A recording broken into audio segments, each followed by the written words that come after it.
वैशाली, कौशाम्बी और अन्य बुद्ध स्थलों पर दर्शनों के लिए जाते हैं। उसी प्रकार से सांची के स्थल पर भी संपूर्ण देश के देशवासियों को और ख़ास करके सांची के आसपास के लगे हुए ज़िले हैं जैसे विदिशा, राजगढ़, सीहोर, भोपाल, इधर नर्मदापुरम, इन समस्त क्षेत्रों के अधिकाधिक लोगों को, उपासक और उपासिकाओं को इस मेले में अपनी सहभागिता निभाना चाहिए, आना चाहिए और बुद्ध के धम्म के रक्षा सुरक्षा के लिए अपना कदम आगे बढ़ाना चाहिए। जिस सांची का स्तूप है, उसी स्तूप के पीछे एक हिंदू मंदिर का निर्माण हो गया है और उस हिंदू निर्माण का मंदिर कोई और नहीं, श्रीलंका सोसाइटी की कमेटी में ही एक मैनेजर है, राम प्रकाश मेहरा, उसी के पिताजी के द्वारा किया गया है और उसको पांडव की गुफा बताने का काम किया जा रहा है कि पांडवों की गुफा है, जो निर्माण 5-6 वर्ष के अंदर में ही हुआ है। 6 वर्ष पहले यहाँ पर कोई मंदिर नहीं था, लेकिन 6 वर्ष के अंदर में ही उस हिंदू मंदिर का निर्माण हो चुका है। और पिछली वर्ष के मेले में भी मेरे द्वारा ये बात रखी गई थी प्रदेश अध्यक्ष अखिल भारतीय भिक्षु महासंघ के द्वारा कि इस मेला के विरुद्ध इस प्रांगण में जो हिंदू मंदिर का निर्माण किया गया है उसको हटाने के लिए पहल की जाए। उस समय भी उस मेला में तमाम भिक्षुओं ने आश्वासन दिया था, लेकिन जब संघर्ष की बारी आती है उस समय सब इधर उधर बट जाते हैं, संघर्ष में शामिल नहीं हो पाते हैं। तो अभी 25 दिसंबर के बाद एक विशाल धम्म यात्रा प्रारंभ की जाएगी, जो भोपाल की राजधानी से प्रारंभ की जाएगी और वो यात्रा दिल्ली तक जाएगी।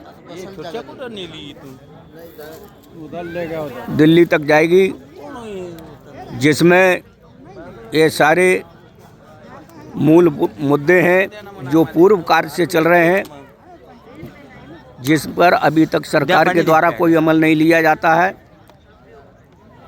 उसका सबसे बड़ा दुख का कारण ये है कि हमारे ही बीच के कुछ लोग हैं जो भिक्षु के नाम पर सरकारों की चमचागिरी करते हैं, सरकारों की जी हजूरी में उनको मुख्य अतिथि बना करके, सरकार के नुमाइंदों को मुख्य अतिथि बना करके कार्यक्रम आयोजन करते हैं और उनका सम्मान करते हैं।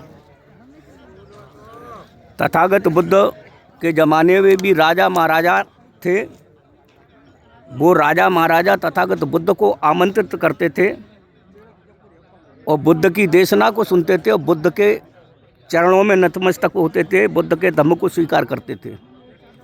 लेकिन हमारे भिक्षु सिर्फ अपने कुछ स्वार्थों के लिए मंत्रियों को, मुख्यमंत्रियों को, संतरियों को बुला करके उन मंत्री और मुख्यमंत्रियों की सेवा खातिर में लगे रहते हैं।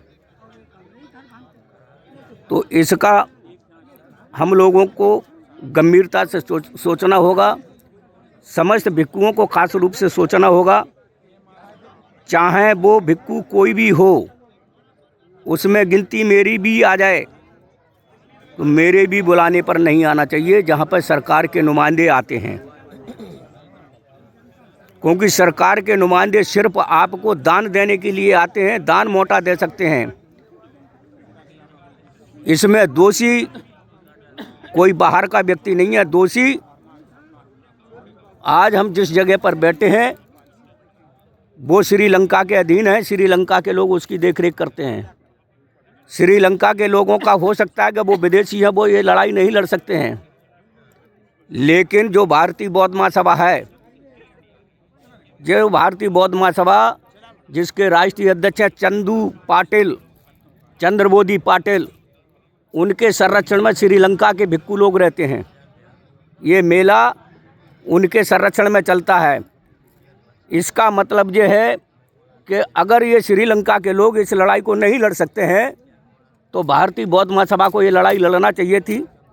या तो उस मैनेजर को यहाँ से हटा देना चाहिए था, जो मैनेजर यहाँ बैठा हुआ है और उस मैनेजर के संरक्षण में ये कार्य कर रहा है। अभी उसमें ये कार्य उसके रहते हुए यहाँ हो रहा है और इसको श्रीलंका के लोग भी देख रहे हैं और भारतीय बौद्ध महासभा चंदू पाटिल देख रही है। अभी दान बांटने के लिए चंदू पाटिल के लोग आएंगे, चंदू पाटिल आएंगे, भिक्खुओं को दान भी बांटेंगे। उसका जिम्मेदार कौन है? उसके जिम्मेदार है भारतीय बौद्ध महासभा चंदू पाटिल। आज तक चंदू पाटिल की भारतीय बौद्ध महासभा की ओर से एक भी ज्ञापन, कोई आवेदन, कोई पत्र किसी भी प्रशासन को आज भी नहीं दिया गया उस मंदिर को हटाने के लिए। आज भी नहीं दिया गया, जबकि भिक्खु महासंघ की ओर से वो ज्ञापन 2022 में दिया गया, 2023 में दिया गया, 2024 में दिया गया और 2025 में भी 12 अक्टूबर को विदिशा कलेक्टर के माध्यम से दिया गया। और अब 25 दिसंबर से ये महा आंदोलन भोपाल की राजधानी से प्रारंभ किया जा रहा है, जिसमें सभी भिक्खु, जितने भी भिक्खु हैं, सभी भिक्खु हमारे पूजनीय हैं। छोटे से बड़े तक सभी हमारे आदरणीय हैं, सभी सम्माननीय हैं।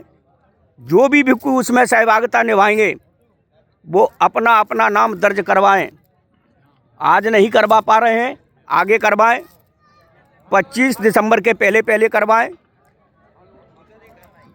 तो ये आंदोलन का प्रारंभ किया जाएगा। इसमें मैं समस्त क्षेत्र के लोगों से अपील कर रहा हूं और क्षेत्रवासियों से अपील करता हूं कि आप इस आंदोलन में अपनी सहभागिता निभाने के लिए वचनबद्ध हों। ऐसी बात रखते हुए आप सबके, सभी उपासक उपासिकाओं के भविष्य की, जीवन की मंगल कामना करता हुआ मैं अपनी वाणी को यहीं पर विराम देता हूं। आप सबका मंगल हो और पूजनीय जो भिक्खु संघ है उसके लिए मैं, आप जो वरिष्ठ भिक्खु हैं उन सबको मैं सादर वंदनामी करता हुआ अपनी वाणी को विराम देता हूं और सभी जो कनिष्ठ भिक्खु हैं उन सब का अभिवादन करता हुआ मैं वाणी को विराम दे रहा हूं। आप सभी का मंगल हो, कुशल हो। नमो बुद्धाय।